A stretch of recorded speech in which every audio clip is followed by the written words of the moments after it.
There's this belief that can feel safe. It's a belief that if my heart is good, that God will understand.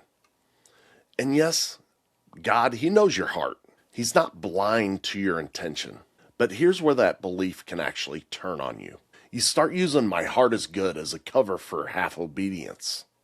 You start using God understands as the delay button. You start using I'm trying as an excuse to stay absolutely the same. Here's the hard part though. A man can be sincere and still be disobedient. A man can be busy yet still avoiding that one thing God is asking from him. So here's the question that gets really uncomfortable very quickly. What if you're not stuck? What if you don't feel stuck because life is hard? What if you actually feel stuck because you continuously give God this partial yes? Well, let's talk about David from the Bible for a minute. We all know David's story, and we all question, why did God love David so much when he sinned so badly? Why did he actually stay king? Saul seemed to have less less sin than David. Saul was strong, yet he lost the throne. God removed him from the throne. This episode is hopefully going to answer that for you. And I'm going to tie that back to the one thing that you need most as a man. People are probably thinking God's mercy. Absolutely. But also obedience, faithfulness, and perseverance. So by the end of this episode, you're going to know what God judged in Saul, what God formed in David, and what that means for you when you feel pressure, when you feel fear, and when you feel like you may fail. You're going to walk away as well with a simple tool that you can go down through in real time. Not as some catchy slogan, not as a cute idea, but as a way to actually make solid choices when everything is loud around you. There's one line that King Saul says that actually shows you what broke him inside. And there's one moment in my life where I kept telling God, not yet. And I also didn't call it disobedience. I called it responsibility, just like Saul. And I'm going to tell you that story. I'm going to show you how God used discomfort, fear, to eventually push me out of my compromise and into the assignment that He put me on. Let's light it up. This is the Sacred Gentleman podcast. The Sacred Gentleman is actually a movement that calls men out of comfort and back into God's design, where we form leaders of presence, purpose, and generational legacy. I'm Steve Baumgartner, your host. Let's begin. If you have been half obeying in some area of your life, and you've been calling it wisdom or responsibility, stay with me. This is going to bring some clarity. If you only remember one thing from this part of the episode, I want you to remember this. Write it down. God is not only watching what you do, God also is watching what you refuse to obey. King Saul became king in a time when Israel wanted to look strong, like all the rest of the nations around them. They thought that they needed a visible leader. They wanted someone impressive, someone who was ready for war, and Saul was that man who got the crown. At first, it looks like it's working. King Saul leads and wins battles, but then eventually the pressure hits, and King Saul's heart really shows. What does Saul do under the pressure? He reaches for control. He tries to manage the outcomes. He tries to keep people on his side, and that turns into this pattern. He treats God like God is a detail to manage, not the ultimate king to obey. And there's two moments that I believe show it very clearly. So moment number one is when fear actually grabs Saul. So before one of the major battles, Saul was not waiting for a vague feeling. He was waiting for a person. He was waiting for Samuel. Saul had been told to go to Gilgal and to wait for 7 days. And Samuel would come, and Samuel would offer sacrifice, and Samuel would tell him what to do next. And that part matters, right? The 7 days he was supposed to wait, and then Samuel was supposed to do all these parts. And because Saul was being asked to wait, Saul was being asked to trust God's timing, then the pressure rises, and Saul's at Gilgal. The enemy threat is absolutely real, and Saul watches his men start to scatter. You can almost feel the panic. If I lose the men, I lose the battle. If I lose the battle, I lose the kingdom. If Samuel doesn't show up, I will look weak. So Saul actually does what he's called not to do. He offers the burnt offering himself. He steps into a priestly action because he just simply cannot tolerate that waiting. And right after that, Samuel arrives. That part, when I read it, it reads like a lesson that's very much on purpose. Saul could not wait one more moment. And in that moment, he showed God something. I will take spiritual control if I feel exposed. And then Samuel confronts Saul. And Saul explains himself. And if you notice the patterns when Saul explains, he doesn't say something like, I disobeyed God. He says, I was forced. The people were scattering. You weren't coming. The enemy was pressing in. So I felt compelled. And that was Saul's posture. Fear, pressure, control. The second moment that I want to talk about is one where Saul presented partial obedience and then spiritual cover. Now, this is the big one. God gives Saul a direct command. It's not a suggestion, it is a command. It's not a general principle, it's a direct command.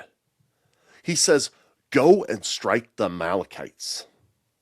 Do not spare even one. Do not keep trophies. Do not keep plunder. The point is not violence. The point is obedience and no bargaining. So Saul goes out. Saul fights. Saul wins. But Saul kept what he wanted. And he spares the king of the Amalekites, Agag. And he and the people keep the best of the livestock and the spoils.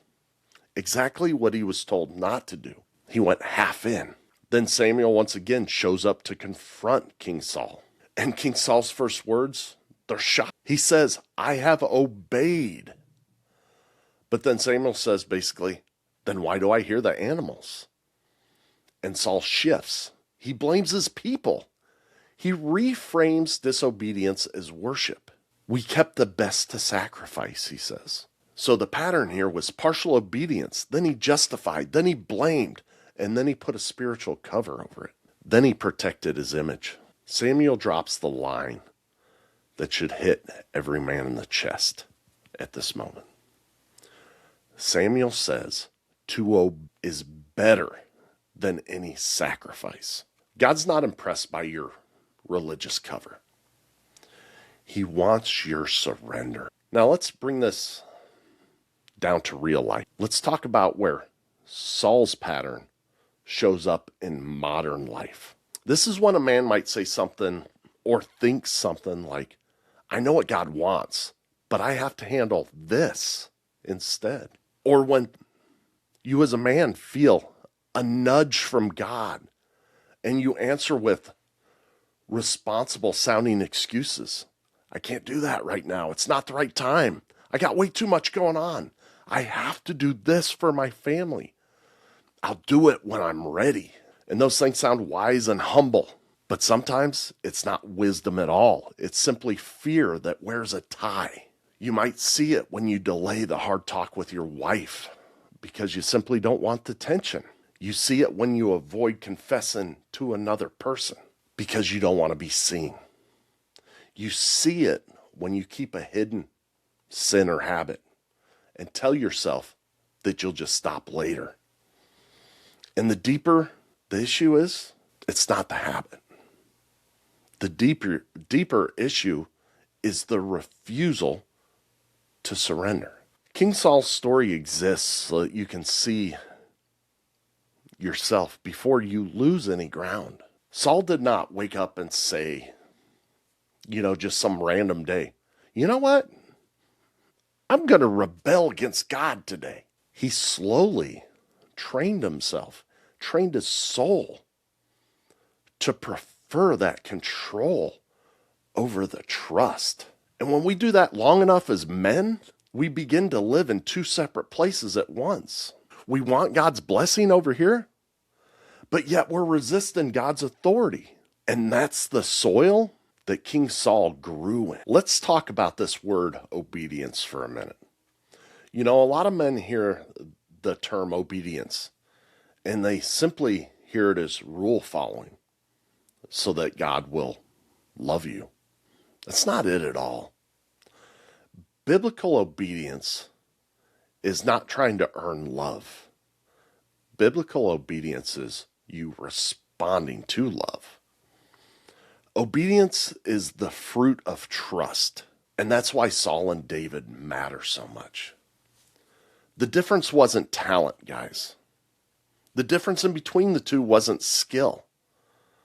If it was talent or skill, we would have went with Saul all day long, right? But God didn't choose Saul. He chose David. The difference was also not who had more flaws. Once again, we would have probably went with Saul. The difference was the posture of the heart. The posture of the heart toward God when they were confronted. Now, here's the simplest contrast that I can give for this example in between these two. King Saul protected himself, while David continued to return to God. Saul managed his own image. David owned his sin. Saul explained. David repented. Saul clings to control. David surrenders. Now, I want to say something that keeps us real honest. David was not a small sinner. He fell hard, right? If you remember, there was adultery, there was murder, and let's talk about the murder. He killed his friend for his wife, right? These were not small sins. So this episode it's not talking about being like David because David was this purely innocent, godly dude. However, this episode is be like David because David came clean, right? David kept his heart posture toward God. He knew that he had sinned, and he owned that sin, and he asked to be made clean. Now, Saul used religious activity to cover his disobedience.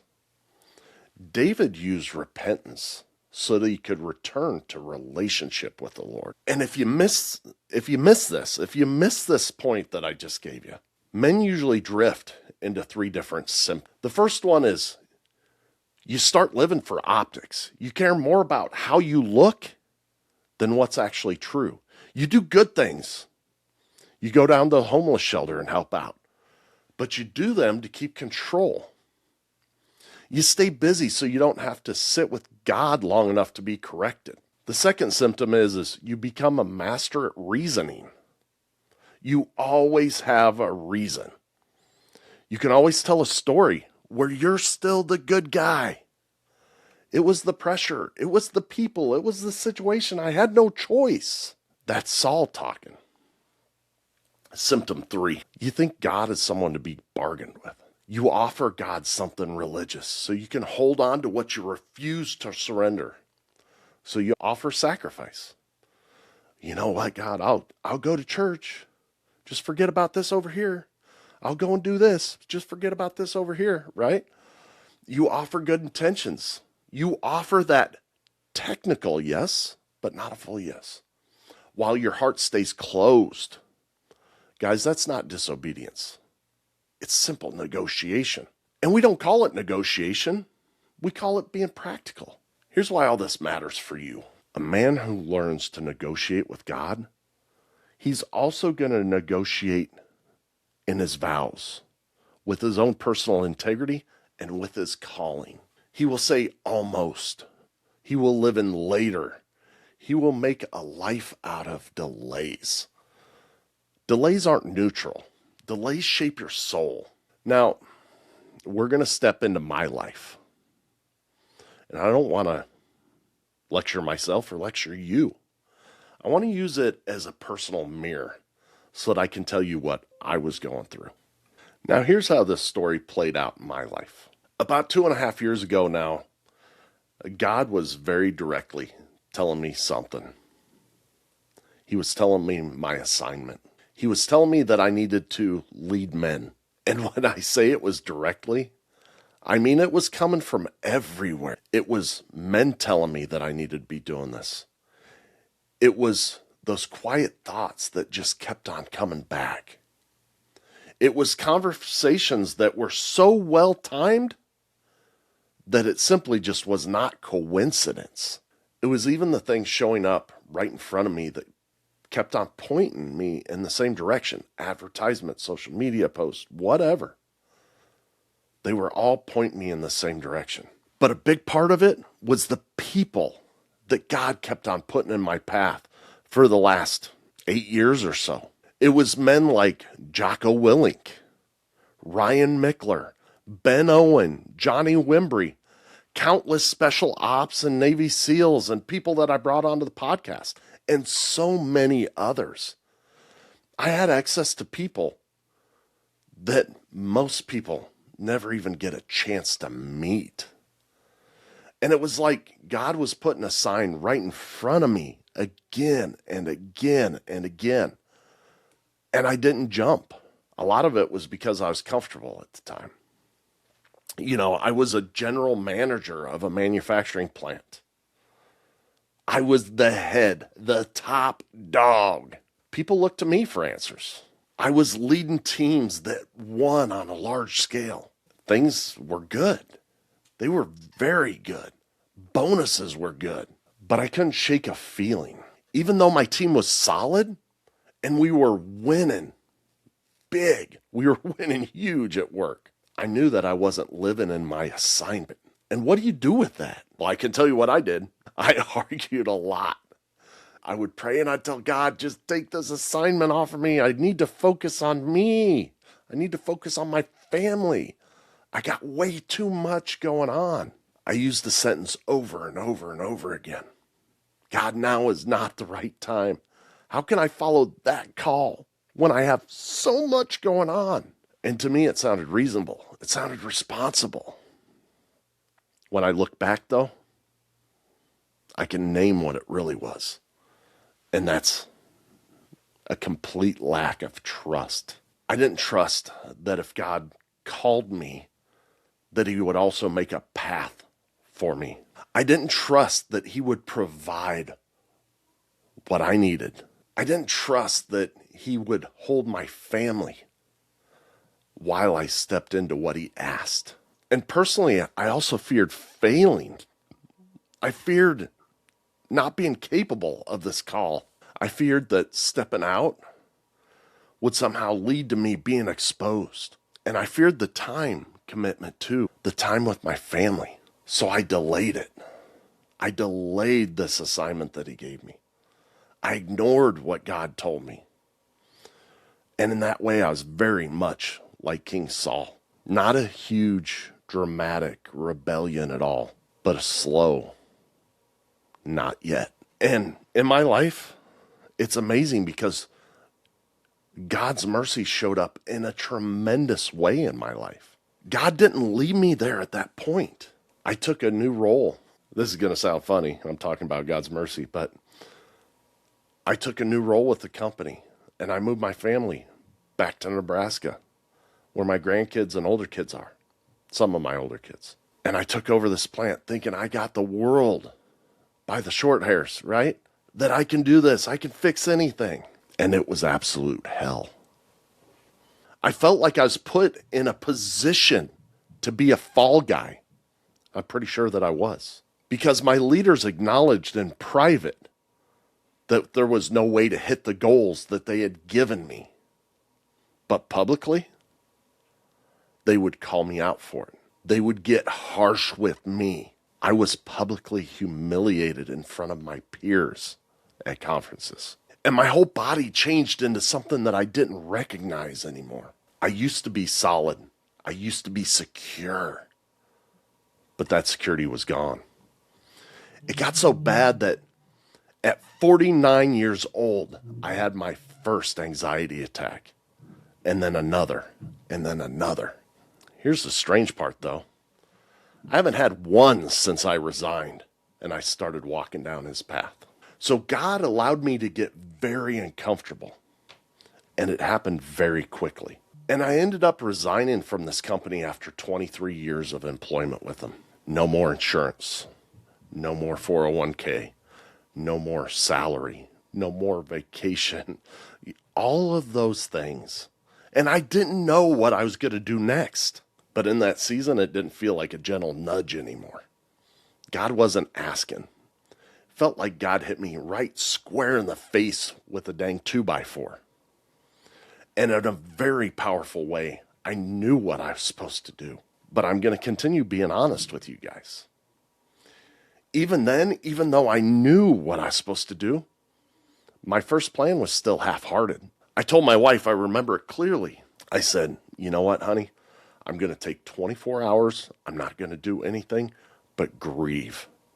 Because I put in my resignation and they walked me out immediately. I'm going to grieve for 24 hours. I wasn't expecting that. Why? I don't know.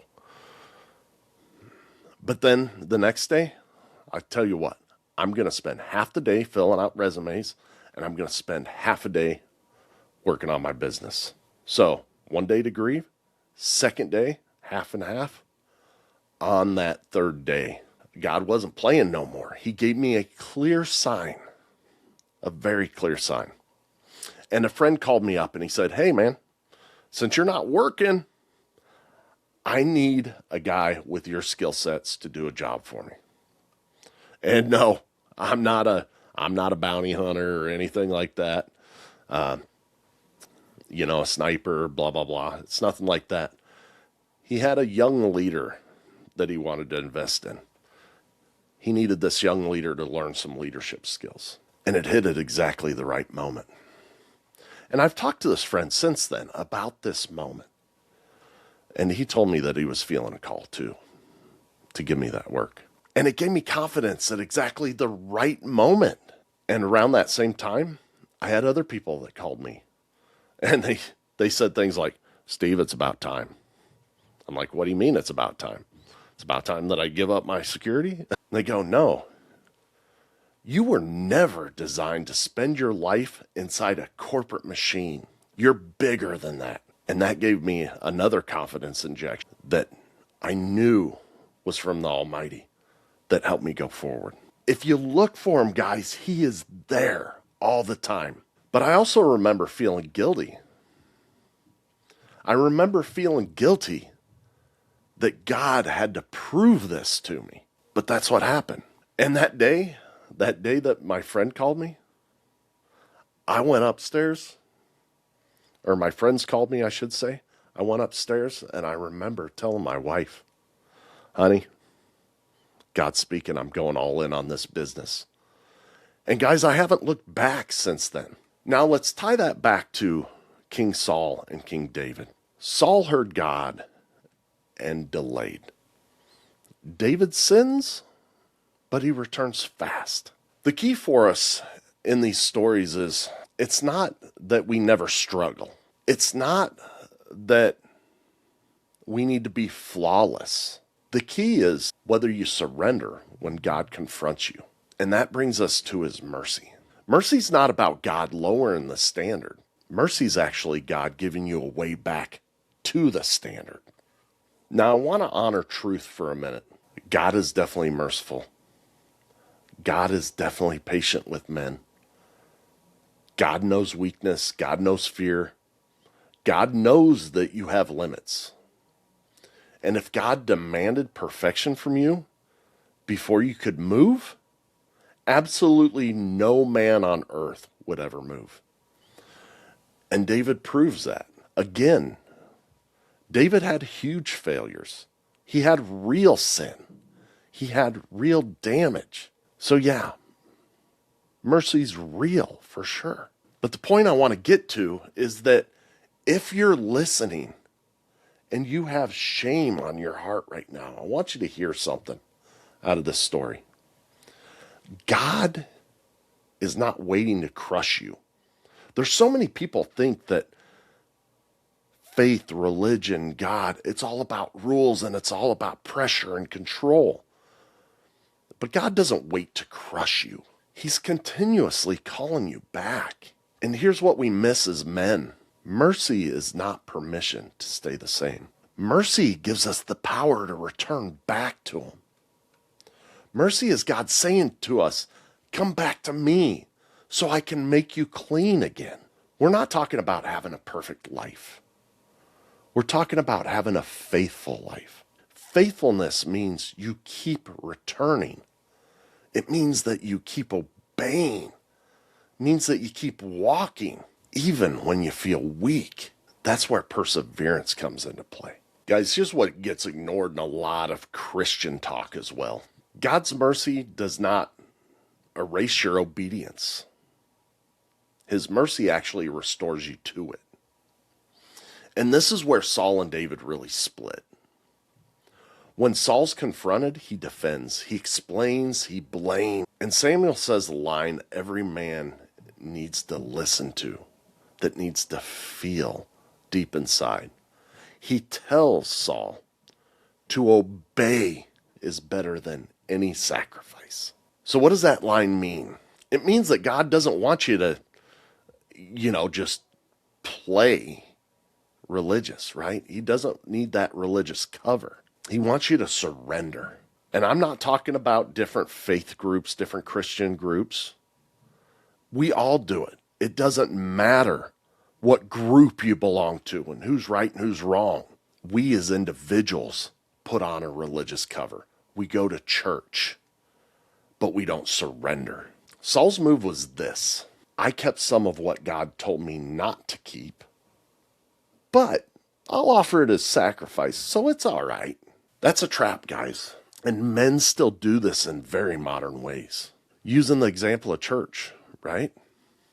I go to church, so, I can do other things over here, be lazy or whatever.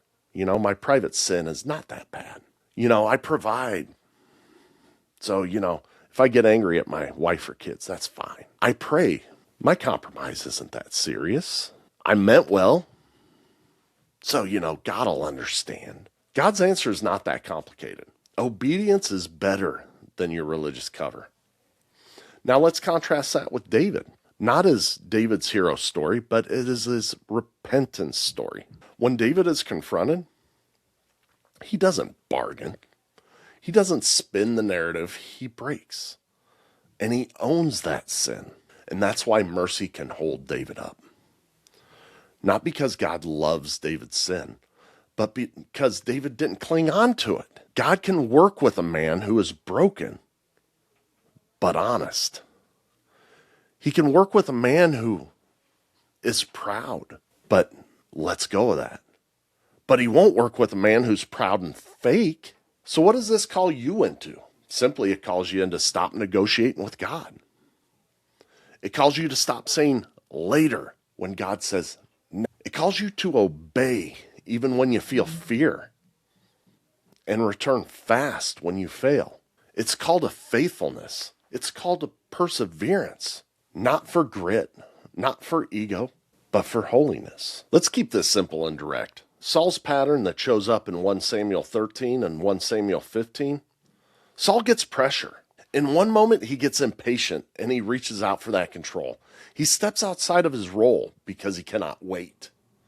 In another moment, he gets a direct command and partially obeys it. Then he calls it obedience. He blames the people. He offers a religious reason, and Samuel rebukes him by saying, God is not fooled by your cover.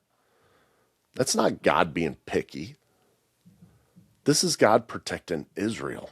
Because a leader who does not obey God is always going to lead from one of two places, and that's fear or pride. Now, David's pattern, looking at 2 Samuel 11 and 12, along with Psalm 51, David, he falls hard. And Nathan confronts him. David's response is the difference. He doesn't try and manage optics on it. He doesn't point to someone else. He doesn't protect his own image. He owns that sin. And in Psalm 51, he shows his heart as well. He asks God for a clean heart. He asks God to not take his spirit. He asks to be restored. And that's why David remains a king.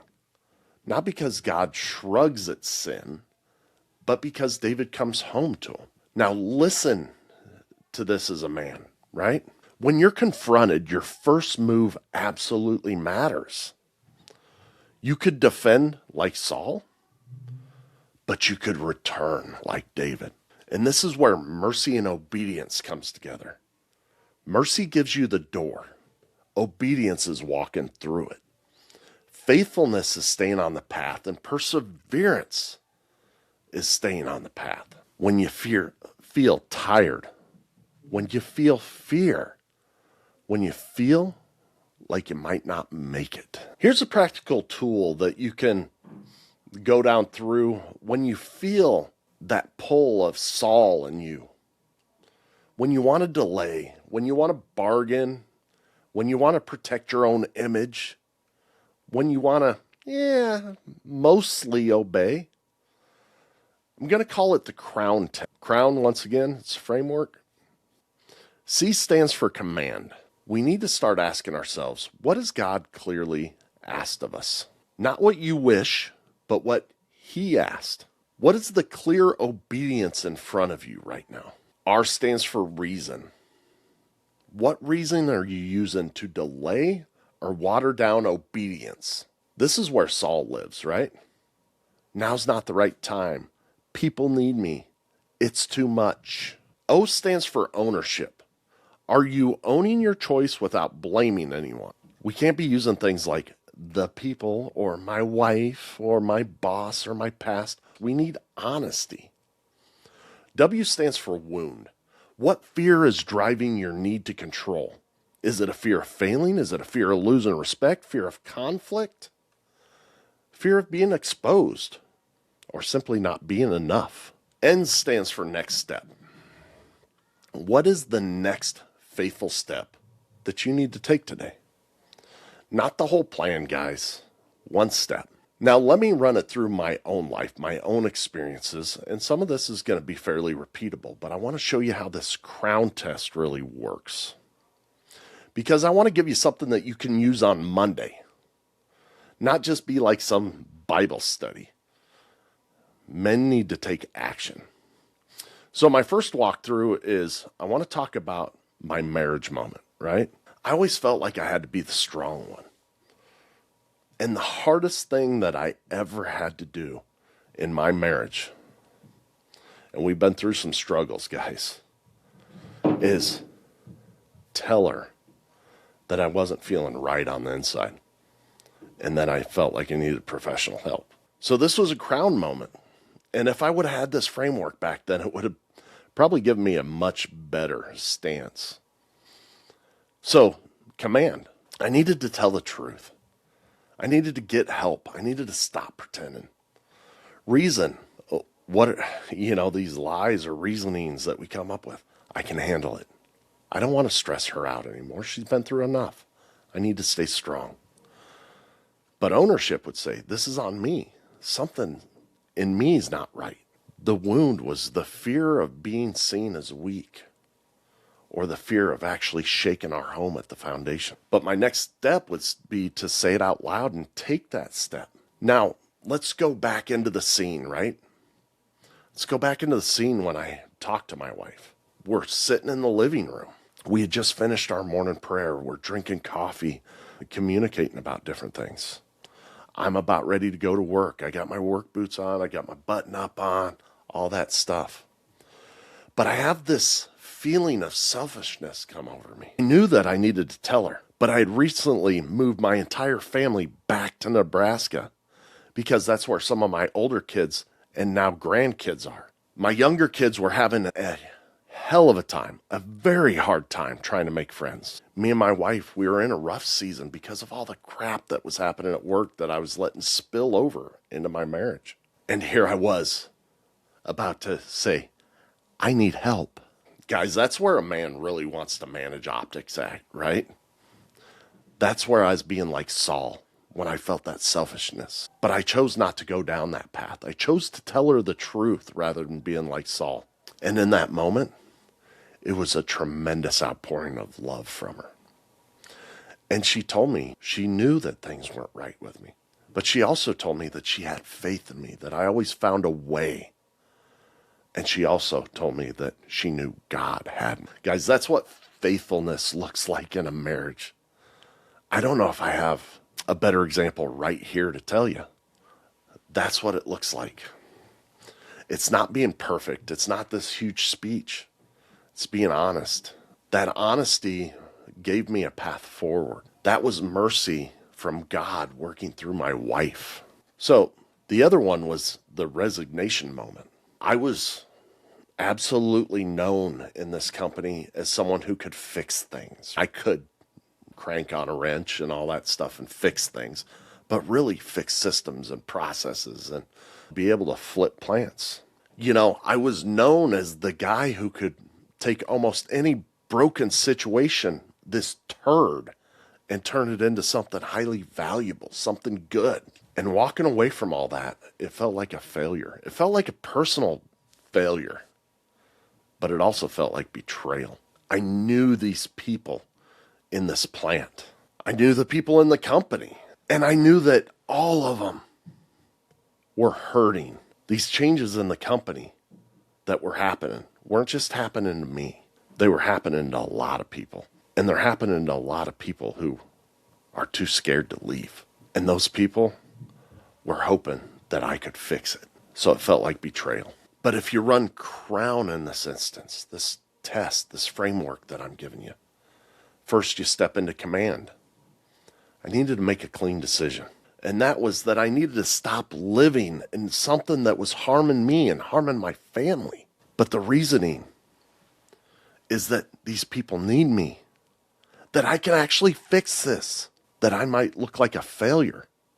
I can't walk away. But ownership tells me I can't stay in this and continue to hurt my family and myself and call it wisdom. But the wound would be this fear of failing, the fear of letting these people down, the fear of losing this identity that I had as this fixer in the company.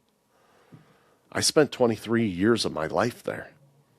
That company was a lot of my identity. But then there was this next step. I had to choose and then act. Now, guys, what made that final for me? I'll tell you, it was that counseling session. My counselor sitting, I didn't lay down on a couch. Let's just start there. But anyways, I sat in a chair. He sat in his office chair, right? And he told me something that absolutely cut through the fog. What he told me was that he couldn't help me. He couldn't help me because I was in a no-win situation. He said, Steve, you always find a way through or around. You're a problem solver, but this problem you can't solve.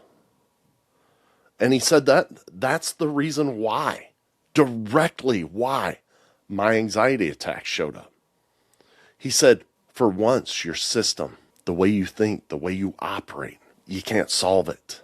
And then he told me, he said, you either have to figure out how to live with this abuse, or you need to make the decision to move on. And when he said that, it was weird because most people would probably think that you should feel horrible if someone tells you like that it's an even worse situation. But for me, it was different. I felt relief and I felt release. Not because the next step was going to be easy, but because he confirmed that I wasn't crazy, that I wasn't a failure. He confirmed that there was a real problem here. And then later that day, later that week, I talked to some really close friends, some other men that I trust. And they confirmed it too, that they had never seen me like how I was showing up right now. So I resigned. I gave him a resignation letter. And guys, I want to talk about something because in retrospect, when I look back at it, this was perseverance too. Most people think that perseverance is simply sticking it out, right? I stuck it out for 23 years. Sometimes perseverance is leaving what's breaking you so that you can obey what God is calling you to do next. Then came that that second day, the day that I had the half plan. Resumes half the day, working on my personal business half the day. But God gave me that sign on that third day, right? He gave me that sign with having that friend of mine call and ask me if I could do work for him. You know, helping out that young leader with his leadership skills. And that timing was perfect. It was God's timing. It gave me the confidence right when I needed it. And that's where I went from half in to all the way in. That's when I told my wife, I'm doing this. I'm going for it. I'm following God's call. And that's a real example of when mercy meets obedience. God wasn't waiting for me to feel fearless. He gave me enough light at my boots for that next step. But I had to take it. Now here's a self-check for every one of you that are listening. Where are you offering sacrifices instead of obedience? Where are you using reasons instead of surrender? Where are you delaying and call it wisdom? I want you to run crown and take that next faithful step. Here's a simple thing you can do next. I want you to pick one area of your life where you've been half obeying at. You know, it might be that hard talk that you keep delaying with your wife, with one of your children, at church. It might be that habit or sin that you keep on tolerating. It might be a call that you keep on pushing away, or a truth that you keep avoiding. And I want you to run crown test on that today. Command, what is God asking? Reason, what excuse keeps on showing up? Ownership, where do I need to stop blaming other people and take ownership of it myself? Wound, what fear is driving that control? And then next step, what is the next faithful action that I need to take? And if you're in a season that you feel ashamed, I want you to hear this again. Mercy is not God saying sin is fine. Mercy is God saying, come back to me. Come back so you can be cleansed. Come back honestly. Come back faithfully. And then persevere, not in your own power, but in daily surrender with God's power. Now, if you want help building this into your lifestyle, this is what I do in the Sacred Code. And this is what we do inside the Knights Order, the Brotherhood. Guys, your presence is your leadership. And legacy, it starts today. But we got to move. Jesus, please give these men a clean heart. Give them obedience that does not bargain. Give them faithfulness when nobody sees. Give them perseverance when it feels heavy. Amen. Guys, we'll see you next week.